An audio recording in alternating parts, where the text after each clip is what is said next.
Berita Islami masa kini akan mengulas mengenai kisah menjemput Islamnya 4 ilmuwan terkemuka di dunia.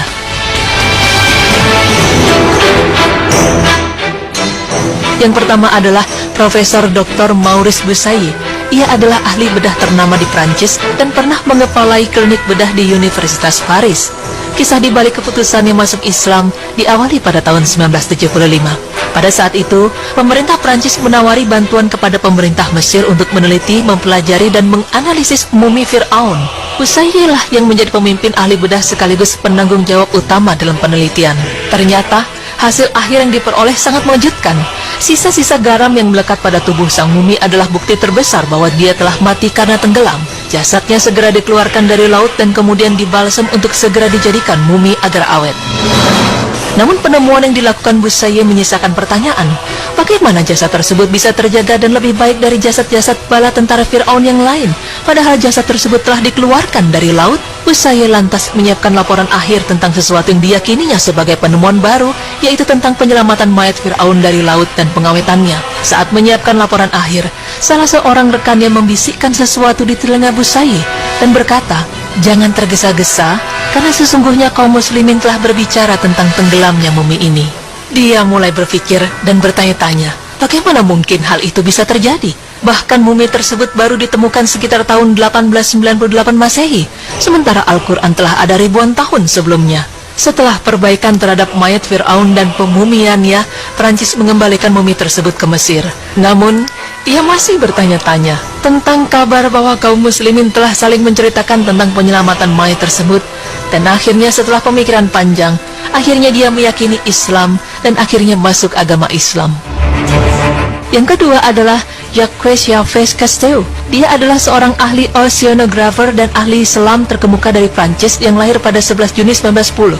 Sepanjang hidupnya ia menghabiskan waktu dengan menyelam ke berbagai dasar samudra di seantero dunia dan membuat film dokumenter tentang keindahan alam dasar laut untuk ditonton oleh seluruh dunia.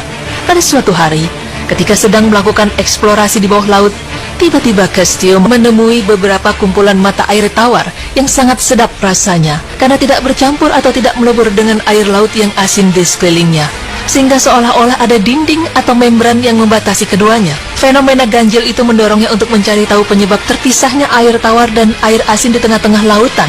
Sampai pada suatu hari, ia bertemu dengan seorang profesor muslim dan menceritakan fenomena ganjil itu kepadanya.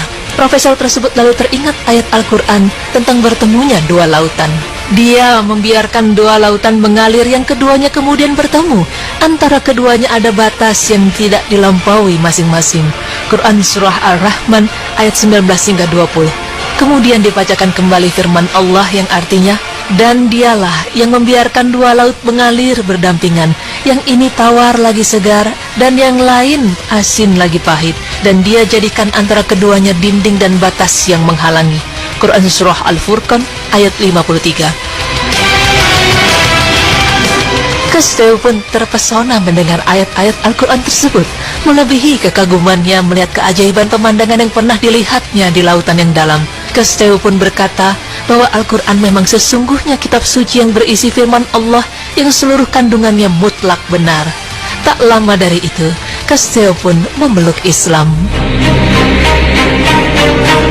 Yang ketiga adalah ahli neurologi asal Amerika Serikat.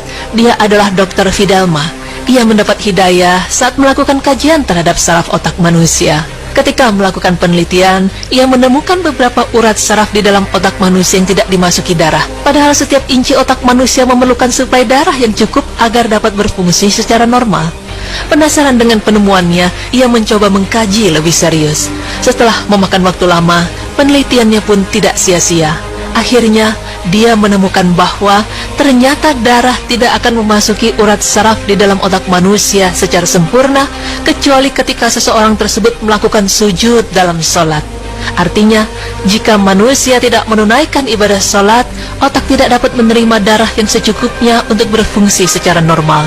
Dan ternyata memang urat saraf dalam otak tersebut hanya memerlukan darah untuk beberapa saat tertentu saja. Ini artinya, darah akan memasuki bagian urat otak dengan mengikuti waktu sholat.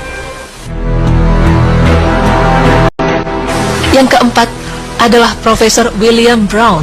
Pada sebuah penelitian ilmiah yang diberitakan oleh sebuah majalah sains terkemuka menyebutkan bahwa sekelompok ilmuwan yang mengadakan penelitian mendapatkan suara halus yang keluar dari sebagian tumbuhan yang tidak biasa didengar oleh telinga biasa. Suara tersebut berhasil disimpan dan direkam dengan sebuah alat perekam tercanggih yang pernah ada. Para ilmuwan selama hampir 3 tahun meneliti fenomena yang mencengangkan ini, berhasil menganalisis denyutan atau detak suara tersebut sehingga menjadi isyarat-isyarat yang bersifat cahaya elektrik dengan sebuah alat yang bernama oskiloskop.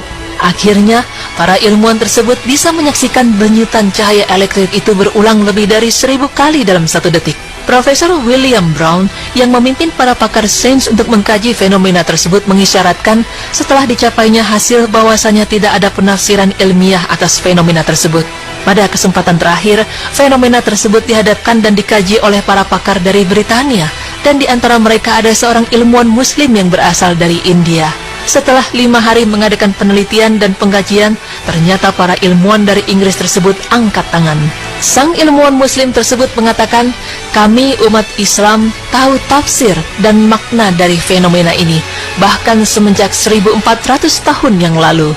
Maka para ilmuwan yang hadir pun tersentak dengan pernyataan tersebut dan meminta dengan sangat untuk menunjukkan tafsir dan makna dari kejadian tersebut. Sang ilmuwan muslim segera mengucapkan firman Allah yang artinya, dan tak ada sesuatu pun melainkan bertasbih dengan memujinya, tetapi kamu sekalian tidak mengerti tasbih mereka.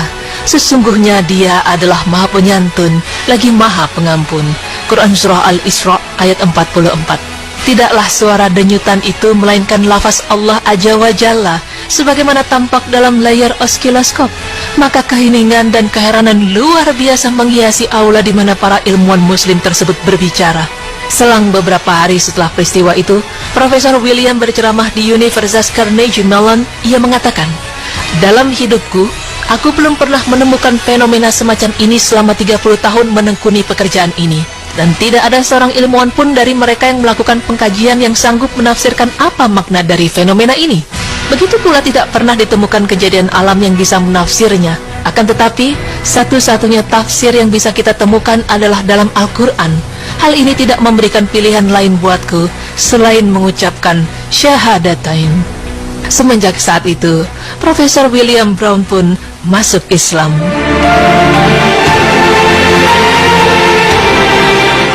Pemirsa beriman, segala sesuatu dan kejadian di dunia ini telah diatur oleh Allah Subhanahu wa Ta'ala, dan juga telah terpampang jelas dalam Al-Quran dan Al-Hadis. Penelitian ilmiah pun telah mengakui hal tersebut. Semoga kisah dari para ilmuwan yang menjemput Islamnya dalam penelitian yang dilakukan tersebut dapat menjadikan pelajaran pada kita untuk meningkatkan keimanan kita kepada Allah Subhanahu wa Ta'ala. Amin ya rabbal alamin.